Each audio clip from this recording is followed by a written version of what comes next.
Kroz osnovno školovanje uvijek sam dobro slikala, moji radovi su išli na takmičenja, krasili su zidove moje škole. Kasnije sam pisala građevinsku školu, građevinski fakultet, tako da nisam završila ništa vezano za likovnu akademiju.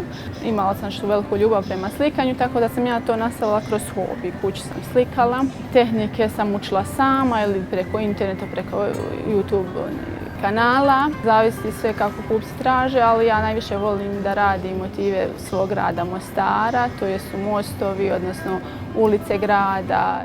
Kada sam svoje radove počela objavljivati na društvenim mrežama, sve više ljudi tražilo moje slike, tako da sam u periodu od 2 godine uradila preko 2000 umjetničkih radova. Hobi je važan, uradimo nešto što volimo, nevezano za to kakav drugi posao imamo i što je kasnije korisno jer možemo od toga i zaraditi.